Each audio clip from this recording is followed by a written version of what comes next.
महाराष्ट्रामध्ये सहकार क्षेत्रातलं नामवंत नाव म्हणजे सुभाषराव चव्हाण.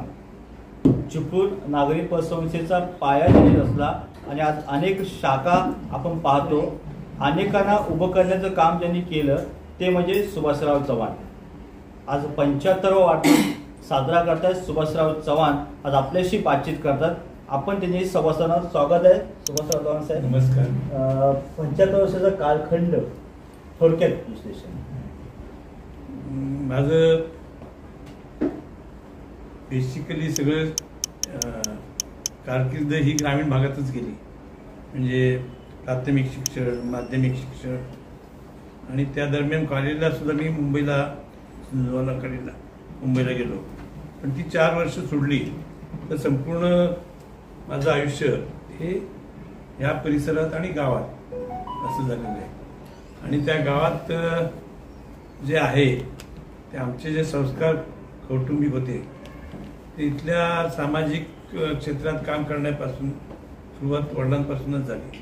वडील आमचे जिल्हा बोर्डाचे हे सदस्य वगैरे असायचे, ग्रामपंचायती सदस्य असायचे, नंतर मोठे भाऊ जिल्हा परिषद सदस्य होते. आणि मग त्या पद्धतीने माझी या गावाकडे ह्या क्षेत्रात चांगल्या पद्धतीनं सहकारात काम होऊ शकतं अशी जी संकल्पना होती त्याच्यातून मला इकडे यावंसं वाटायचं. माझं कॉलेजचं शिक्षण चालू असताना साधारणपणे ग्रॅज्युएशनच्या शेवटच्या टप्प्यात म्हणजे 12वीपासून मी मुंबईत काही प्रमाणात मला पोलीस खात्याची थोडीशी आकर्षण होतं म्हणून तिथं प्रयत्न केला आणि तिथं सिलेक्शनही होण्याच्या स्टेजला आलं. परंतु भाऊ म्हणाले तुझं ग्रॅज्युएशन पूर्ण कर आणि नंतर मग नोकरीचं बघते. त्या दरम्यान मी फायर ब्रिगेडमध्ये वरचा वरिष्ठ अधिकारी म्हणून फायर ब्रिगेडचा स्टेशन ऑफिसरची माझी मुलाखत झाली, माझी निवडही झाली आणि आता पोस्टिंग होणार. त्या दरम्यान माझ्या मनात असं आलं की जिल्हा बँकेत काहीतरी इन्स्पेक्टर वगैरे फील्ड स्टाफचं भरती आहे आणि तिथं त्या पद्धतीने नोकरीची शक्यता आहे म्हणून मी जिल्हा बँकेत नोकरीचा प्रयत्न केला आणि मला लगेच ते पोस्टिंग मिळालं. मग ह्या सगळ्याच्या प्रकारात मी मुंबईच्या जीवनात चांगल्या पद्धतीनं वरच्या ग्रेडमध्ये ऑफिसरची संधी असताना मी ग्रामीण भागाकडचं आकर्षण असल्यामुळे ही जिल्हा बँकेची नोकरी स्वीकारली. 1971 सप्टेंबर महिन्यात माझं दापोलीला पोस्टिंग झालं. 71 सप्टेंबर ते सप्टेंबर 72 ह्या कालखंडात मी 1 वर्ष दापोलीला नोकरी केली. आणि दापोली तालुका तसं वातावरण तिथलं सगळं या क्षेत्रातलं आणि सहकारात सुद्धा चांगल्या पद्धतीनं काम करावं अशा पद्धतीच्या संस्था आणि मला एक वेगळं आकर्षण निर्माण झालं. आणि मग मी आपल्या गावाकडे जायचं अशा पद्धतीचा प्रयत्न केला आणि मला चिपळूणला पोस्टिंग मिळालं. आणि त्या पद्धतीने चिपळूणला काम करत असताना माझी जवळजवळ 95-96 सालापर्यंत मी चिपळूणला माझं हेडक्वार्टर मग तो डेव्हलपमेंट ऑफिसर असू दे, सिनियर इन्स्पेक्टर असू दे, या पद्धतीने काम केलं. आणि ते काम करत असताना ग्रामीण जनतेशी आपले संबंध येतात जिल्हा बँकेच्या माध्यमातून. आणि त्यावेळेस काही गोष्टी माझ्या लक्षात येत होत्या की आपण या क्षेत्रात चांगल्या पद्धतीने काम केलं की तिथल्या माणसांची, इथल्या लोकांची जीवनमानात काय आपण चांगल्या पद्धतीनं काम करू शकतो. आणि मग त्यासाठी प्रयत्न असायचा. पण ह्या व्यवस्थेत मी एक अधिकारी म्हणून त्यामुळे मला काय निर्णय क्षमता नव्हे किंवा निर्णय घेऊन काम करणं, धोरणात्मक जे असेल पॉलिसी त्याचे एक्झिक्युशन करणं. मग तेव्हा लक्षात येतं की काही गोष्टी आपण जर आपल्या अधिकार कक्षेत काही करता येत असेल तर ती व्यवस्था असावी. पण त्या दरम्यानच्या काळात 1993 थोडंसं सहकारात पतसंस्थांच्याकडे अधिक गतिमान पद्धतीने शासनाने विचार करायला सुरुवात केली. आणि मग मीही विचार केला की आपण एक स्वतंत्र संस्था की जी अर्थपुरवठा करण्यासाठीची व्यवस्था असेल अशा पद्धतीनं संस्थेची निर्मिती करायची. आणि 1993 आम्ही ह्या संस्थेची निर्मिती केली.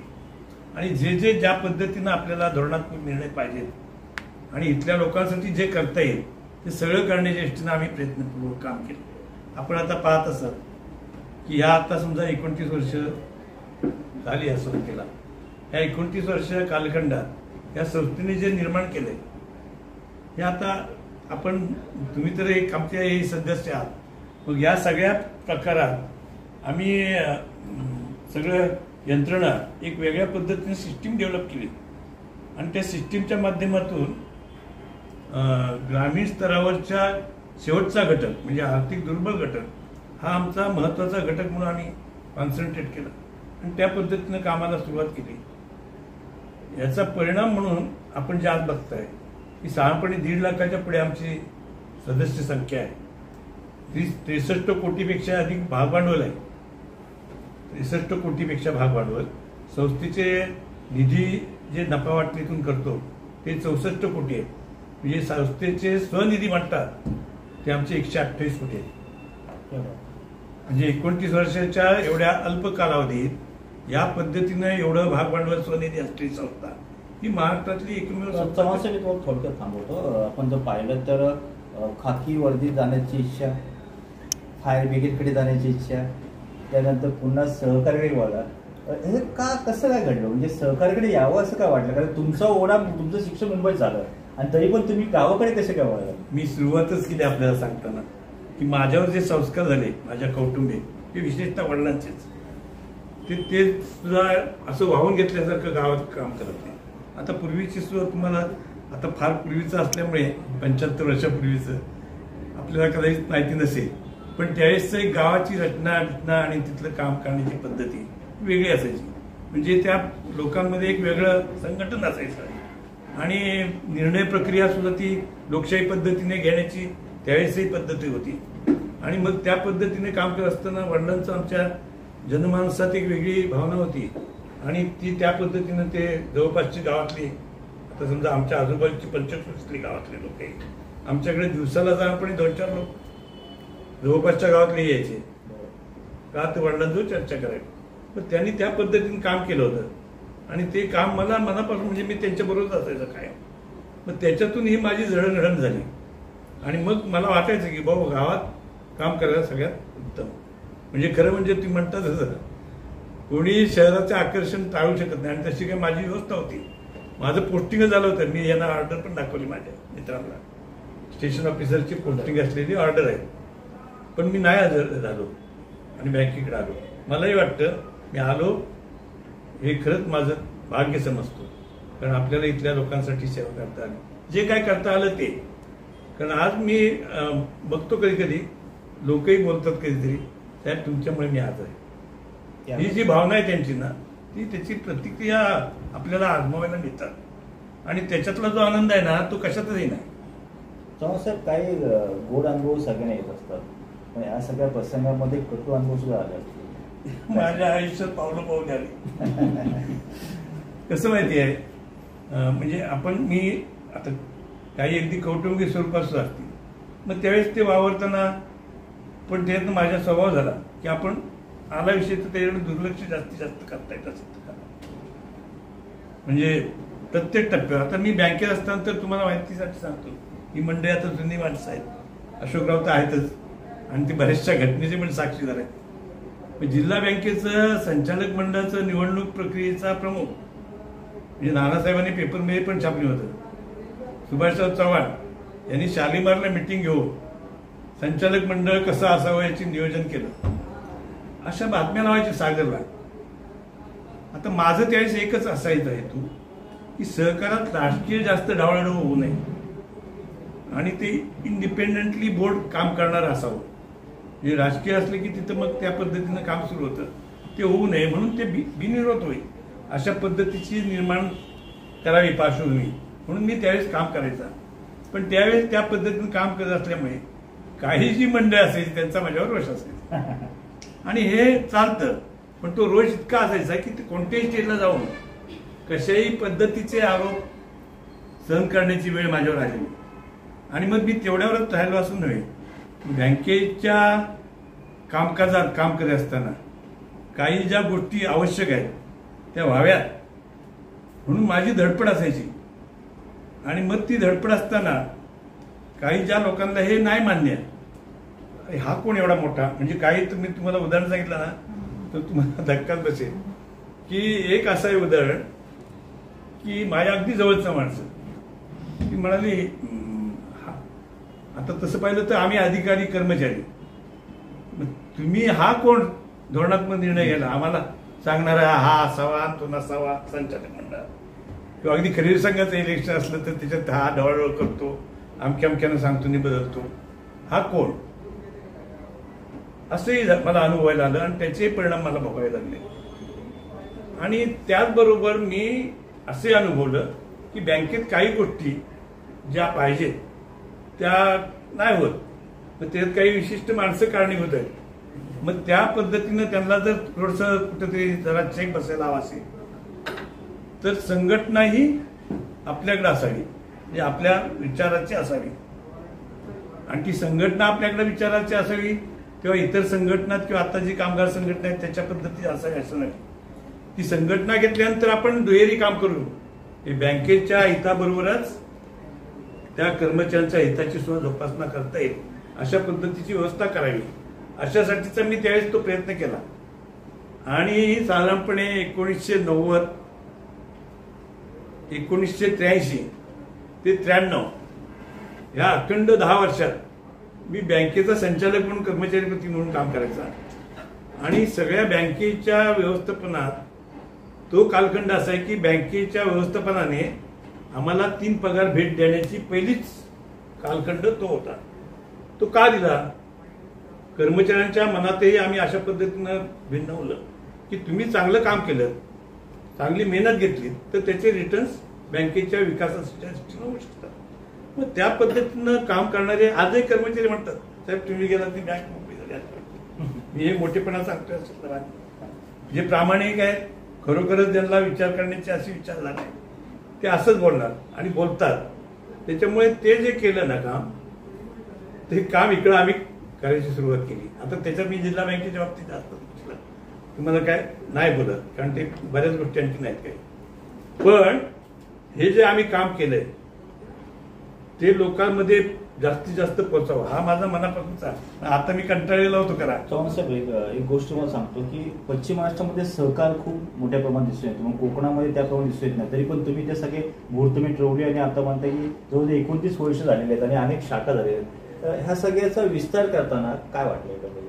नाही, हे विस्तार करताना कसं माहितीये, सहकारात त्यावेळेसही मी जिल्हा बँकेत असताना, परत जिल्हा बँकेचा संबंध आहे ना, काही उपक्रम गोविंदराव निकम त्यावेळेसचे आपले म्हणजे जिल्ह्यातले प्रमुख होते. चांगला म्हणजे एक माणूस तो सोशल काहीतरी व्हावं अशा उर्मीने आणि त्या ह्याने त्यांनी सगळा त्यांचं कालखंड केला. पण त्यांना काही गोष्टी वाटायच्या की आपण हे केलं पाहिजे आणि त्या सगळ्या प्रक्रियेत अधिकारी म्हणूनही 100% सामील असायचे, सहभागी असायचा. त्याच्यात हेतू असाच की हे चांगलं काम उभं करायचा प्रयत्न करताय, आपण का नाही त्याच्यात सहभागी व्हावं, या पद्धतीनं काम केलं. आणि ते करत असताना मग तो डेअरीच्या संदर्भातला असू दे, कुक्कुटपालनाच्या संदर्भातलं आम्ही केलेलं काम असू दे, अगदी साखर कारखान्याचा बंद पडलेला साखर कारखाना पुनरुज्जीवित करणं चालू करण्याचा विषय असू दे, या सगळ्यासाठी त्यातला मी 100% साथ केली. इव्हन एवढंच नव्हे, आम्ही खेडमध्ये दूध उत्पादक संघाची उभारणी केली होती. त्या काळ म्हणजे त्या दरम्यानच्या काळात मी रिटायर झालो आणि ते त्यासाठीची जी सगळी तयारी करायला पाहिजे, ताकद लावायला पाहिजे, तेवढं झालं नाही आणि तो संघ बंद पडला. 75 वर्षाच्या कालखंडामध्ये तुम्ही सातत्याने बँक, सहकार ह्याकडे याच्या पलीकडे काय नाही, पण कुटुंबाकडे कसं काय लक्ष दिलं? नाही, ते सगळं आम्ही आमच्या सोपवलंय. त्यांनी खरंच म्हणजे ती साथ आहे ना. कसं माहितीये, आयुष्यात हे जे आपण म्हणतो की सहचारणी आणि हे एकत्रितपणे एका विचाराने झालं, यशस्वी पुरुषामागे स्त्री असते, हे 100% आम्ही सिद्ध केलं आमच्या संसारात. इव्हन आमची आता समजा मुलगी ही आपल्या चिपळूणनगरीची CEO आहे, ही सुद्धा आता ज्या पद्धतीने काम करते ती हुबेहूब मी म्हणतो ना, मला बघायलाच लागत नाही. म्हणजे आताच सगळंच म्हणजे ते चाललेलं आहे काम. त्या दृष्टीने म्हणजे कुटुंबाकडे लक्ष नाही. तुम्हाला हे जरा हे जे केलंय ना, हे आता समजा आमच्या फॅमिलीत झालं लक्षात ना.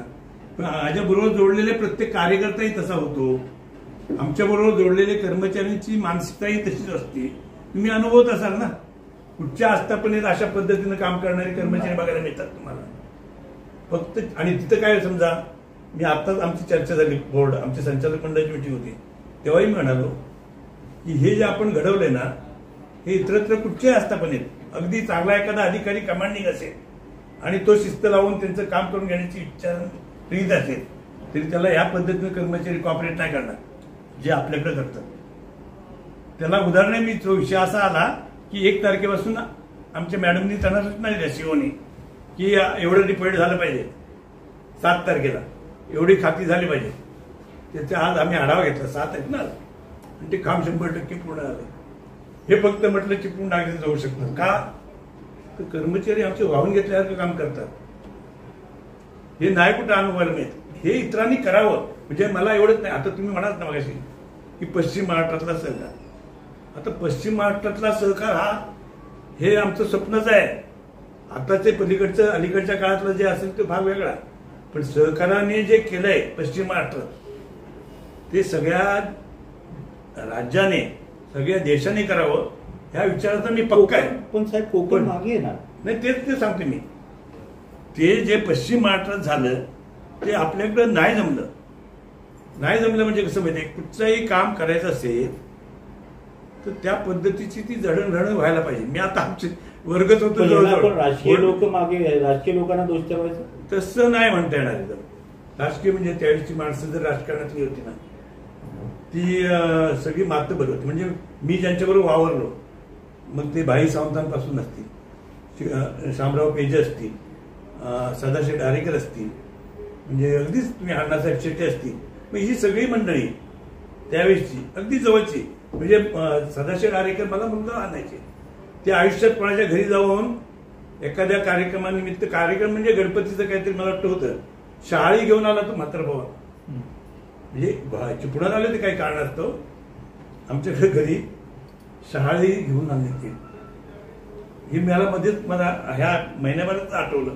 म्हटलं काय आपले संबंध होते कशा पद्धतीने आपण माणसं जोडली त्याचं ज्वलंत उदाहरण आहे.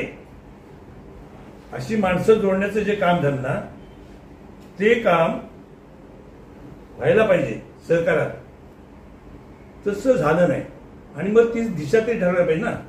पण निकम साहेबांनी त्या पद्धतीने थोडेसे प्रयत्न केले पण त्यांना माणसं निवडता घ्यायला चुकले आणि मग नेमकं ते हे झालं. आता डेअरीच्या बाबतीत समजा एसएफडीची योजना 90 साली नाही 82-83 साली एसएफडीची योजना आली. आता हे बघा हे आमचे साक्षीदार आहेत म्हणजे ग्रामीण भागातले चेअरमन सेक्रेटरी हे त्याचे साक्षीदार आहेत. मग त्यांनी त्या पद्धतीने काम करावं याच्यासाठी प्रेरणा द्यायचं काम आम्ही केलं.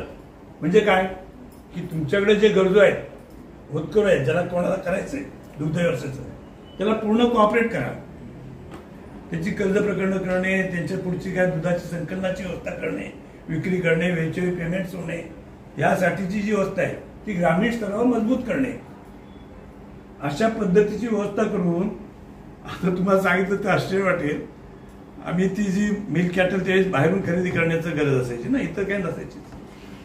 मग ती खरेदी कमिटी असायची त्याच्यात एक व्हेटरनरी ऑफिसर एक बँक अधिकारी मग त्याच्यातला जर आम्ही या परिसरात जे काम केलंय ते जवळजवळ आठवड्याला मी बाजारात असायचा म्हशी खरेदीसाठी. एक आठवड्यातला 1-2 दिवस हे बाजारात म्हशी खरेदीसाठी असायचे. साधारणपणे 200 जनावरं साधारणपणे 200 ते 300 जनावरं सीझन मध्ये येत होती या तालुक्याला आणि 50,000 लिटर दूध तालुक्यात शासकीय दूध जात होता हंगामात. हे आम्ही केलेलं आहे म्हणजे मी केलं असं नाही म्हणताय ना पण आम्ही केले नक्की म्हणू.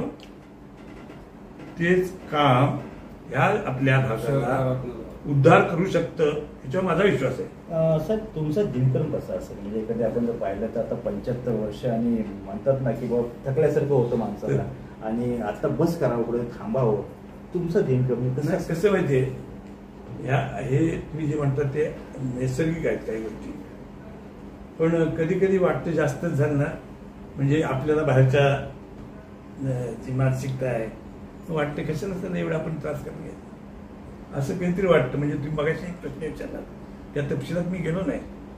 म्हणजे तुम्हाला काय अनुभव आला म्हणजे जसा चांगला येतो तसा या याच्यात आणि आपल्या कोकणात ते जास्तच आहे म्हणजे ओढण्याचं म्हणतात पाय ओढणे लक्षात ना ती प्रक्रिया आपल्याकडे जास्तच आहे आणि त्याचा अनुभव येतो आणि मग वाटतं कशासाठी एवढं करायचं, एवढं आपण जे करतोय ते कशासाठी करायचं म्हणजे. पण तरी सुद्धा हे कशासाठी हा जो शब्द आहे ना तो वेग आहे, कारण त्याचे जे आपल्याला जे आम्ही जर अनुभवते ना हे कोणते एक नादानं माणूस हे करतोय आणि असंख्य लोक की ज्याचे अवलंबून आहेत आपल्या, मग त्यांचं काय मी समजा वाजला होईल. मग माझं आयुष्य याच्यासाठीच आहे, मी वाहून घेतलं याच्यासाठीच, काय व्हायचं ते माझं इथंच होईल अशी भावना माझ्यात तयार झाली. म्हणून ते कष्ट आता ते आकड्याशिवाय रात्री गेलं की हे रिपोर्ट रात्री 10-11 वाजेपर्यंत रिपोर्ट्स येतात आणि मग सगळं काम संपतं. सकाळी परत आपलं उघडलं की मॅडम मला वाटतं या मी जे आता प्रश्न विचारले प्रश्नाचं उत्तर नकारात्मक असे मला वाटतं ते प्रश्न विचारावं म्हणून. कधी राजकारणाकडे यावं असं वाटलं का? नाही, सुरुवातीला तसं मी राजकारणात कधी पडावं असं वाटलं नाही. माणसं तयार करावी चांगली राजकारणात सुद्धा. कधी ऑफर ना ऑफर तर काय हो, तुम्हाला व्यासपीठावर बोलले सुभाष देशमुख आपला इथलं हे झालं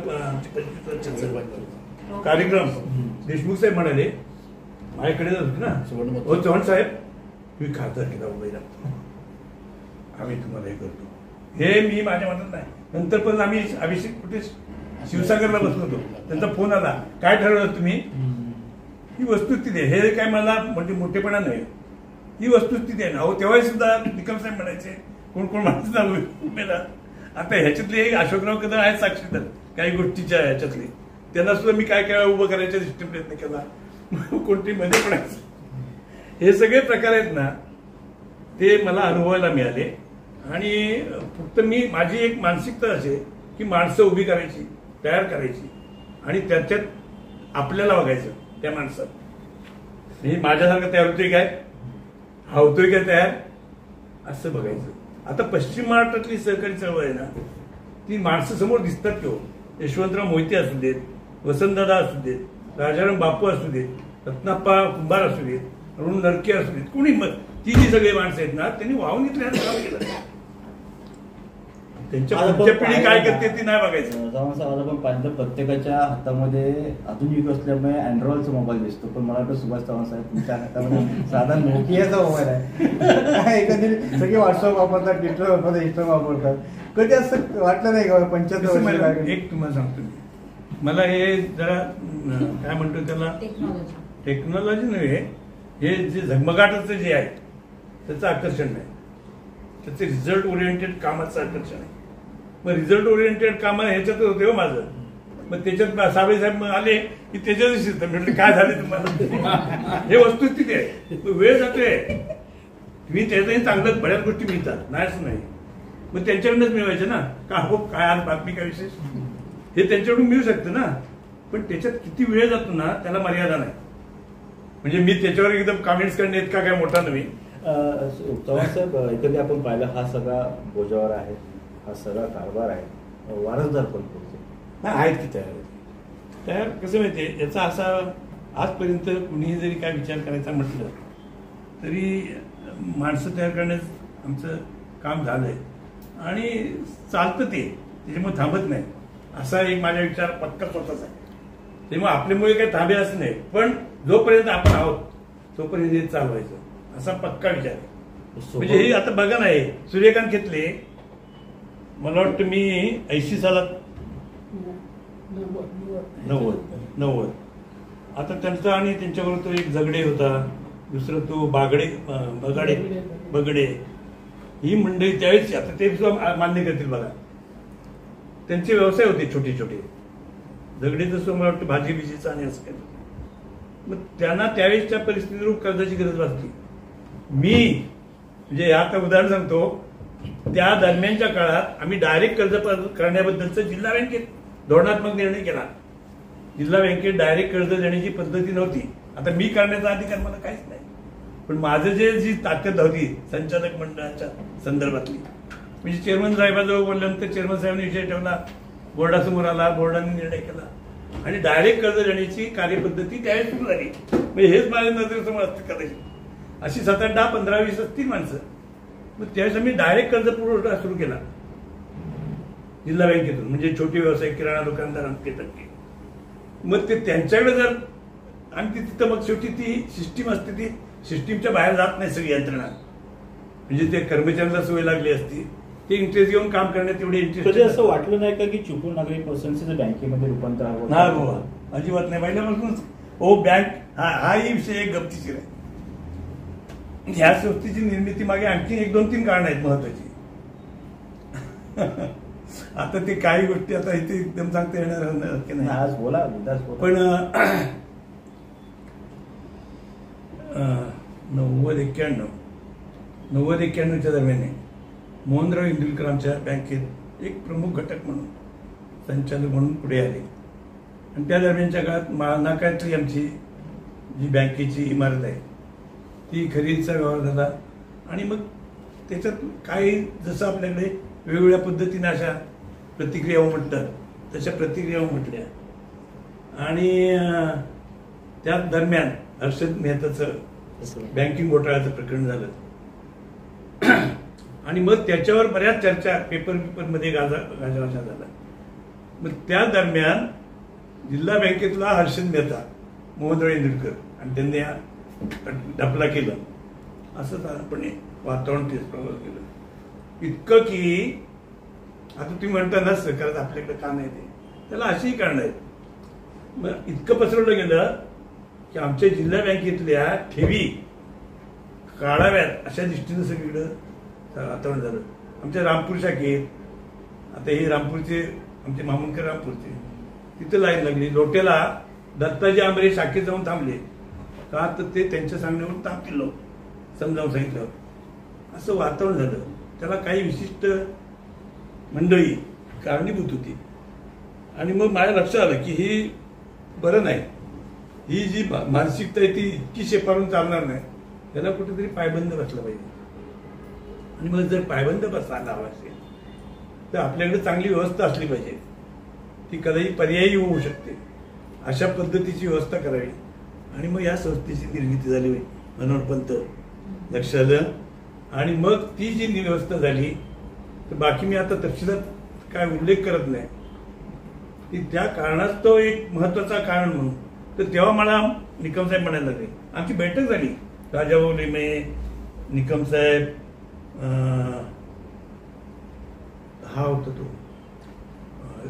शेटे, कुमार शेटे, नाही कुमार शेटे, अशी ती निकम साहेबांच्या बंगल्यावर मिटिंग झाली. आणि बँक काढावी, म्हणजे हे जे घडतंय त्याला पर्याय म्हणून बँक काढूया. आणि ते व्ही.एस. सावंत आमचे त्यावेळेस रिटायर झाले, जनरल मॅनेजर, आणि त्यांच्याकडे ते देऊया. मी त्या चर्चेत म्हटलं मला काय याच्यातलं काय जमणार नाही, म्हणजे तुम्ही जे काय म्हणताय त्याच्याशी काय मी सहमत नाही.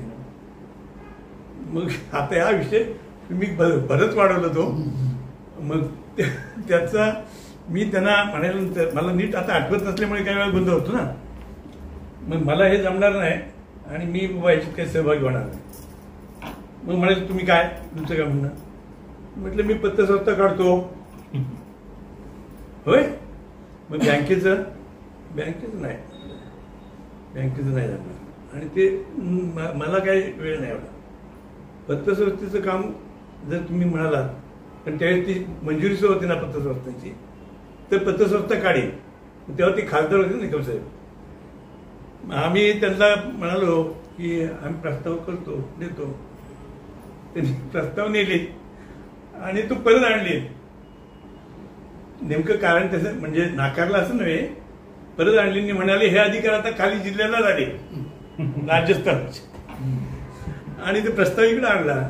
तो प्रस्ताव आणल्यानंतर इकडे आम्ही मंजुरी घेऊन या संस्थेची सुरुवात केली. आता तुम्हाला साधारणपणे अजून बऱ्याच गोष्टी आहेत की मला नेमक्या त्या सांगता येत नाही. काय एकत्र आपण पाहिलं तर आता अंतिम टप्प्यामध्ये आपण येतो. त्याच्या पुढचा तो प्रस्ताव गमतीशी झाला होता. एक आणला ना, म्हणजे बोलताय एक पहिला आणला ना, तो एका पुढाऱ्याच्या ताब्यात गेलं पत्र. त्यांनी आणलं होतं एक आणलं, या बाबा अमक्या अमक्याच्या याने संस्था नोंदणी करावी अशा पद्धतीचं पत्र आणलं. ते आमच्या एका पुढाऱ्याकडे पत्र गेलं. मला नाही आठवत काय, आणि ते नाहीसच झालं. म्हणजे पुढे मी पण ते भानगडीत नाही पडलो. याला घेऊन काय करणार आपण. एकंदरीत चव्हाण साहेब मला वाटतं ह्या प्रश्नाची उत्तर पण तुमच्या नसतील, मला उत्तर देणार पण नाही तुम्ही, कारण इतके वर्ष आहे, 75 वर्ष आहे, राजकारण सुद्धा जवळून पाहिले तुम्ही, जवळून म्हणजे आपण बघत आता सहकार करता करता जवळून पाहिले. पण जे सध्या जे काही सुरू आहे राजकारण, म्हणजे त्याच्याविषयी काय तुम्हाला वाटतंय का? तिच्यावर बोलण्यासारखंच नाही, बोलण्यासारखं नाही. खरं म्हणजे राजकारणावर आता काय म्हणजे मी आता अलीकडे आमची आपली बातम्या बघायचं नाही म्हणतो आणि बघतो. कारण शेवटी काय माहिती, हे ज्या समाज आपण ज्या सिस्टीममध्ये आहोत ना, त्या सिस्टीम मधल्या गोष्टी समजून घ्यायला पाहिजे. मग ते बातम्या बघायला लागतात. पण आत्ताच हे सगळंच चाललंय, म्हणजे नुसतं राजकारणाच्या दृष्टीने नव्हे, सामाजिक सुद्धा असतं, इतकं ढासळ होतं. त्याच्यामुळं आपण नुसतं काय मग त्याच्यामुळे बोलतो ना कधीतरी की आपण हे प्रबोधनात्मक जे काम आहे ते सुद्धा घ्यावं लागेल.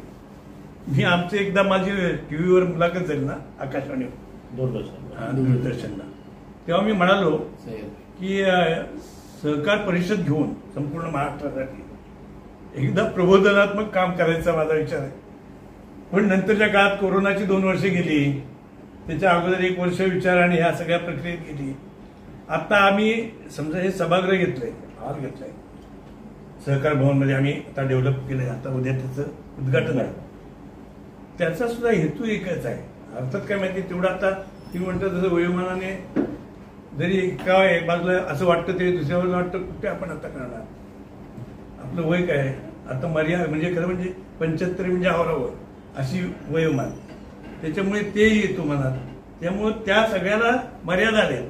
आता ते मग हे सगळ्या आमची मंडळी म्हणाली की वा सारखे सावळे साहेबांचं होते कधी होणार आहे, कधी होणार आहे.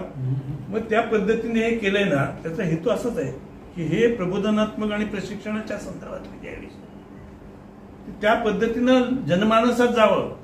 कारण माझं एक ठाम मत आहे की सहकार हाच काही करू शकतो सर्वसामान्यांसाठी, त्याच्याशिवाय कुठचीही व्यवस्था इतकी पॉवरफुल नाही, इतकी सक्षम नाही.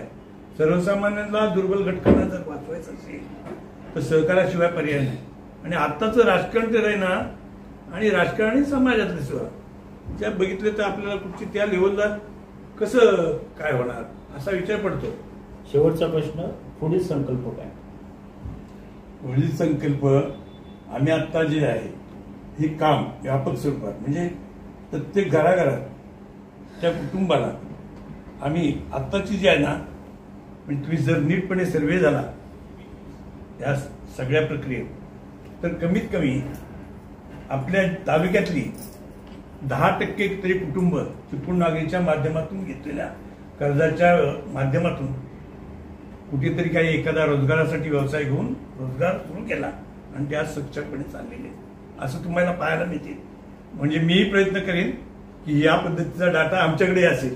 पण मधल्या काळात एक SB पाटील साहेबांनी आमच्या त्या पद्धतीने आमच्याकडनं सर्वे घेतला होता की किती कुटुंब की ज्यांना आम्ही दुग्ध व्यवसायासाठी कर्ज दिलं आणि किती उभी राहिली.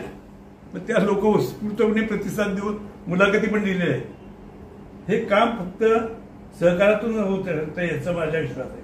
आणि ते काम अधिक गतिमान पद्धतीने न्यावं असे कार्यकर्ते तयार करावे असं मला मनापासून वाटतं. पण ती तेवढी एवढी आपल्याकडे आता वेळ नाही, म्हणजे माझ्याकडे तर नाहीच नाही.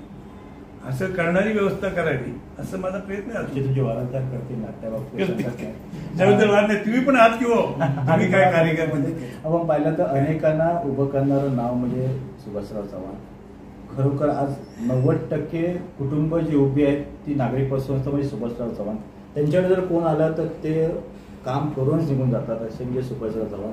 75 वाढदिवसांत आमच्याकडून लाख शुभेच्छा. तुम्ही मला एकदम समोर आणलंय, काय काय बोललेलं कुणी वाईट वाटून घेऊ नये. मला भावनात्मक मी जे वाटलं ते सांगितलंय, म्हणजे कुणी त्याच्यातनं काहीतरी वेगळा अर्थ काढू नये एवढंच मी इथं सांगतो. आणि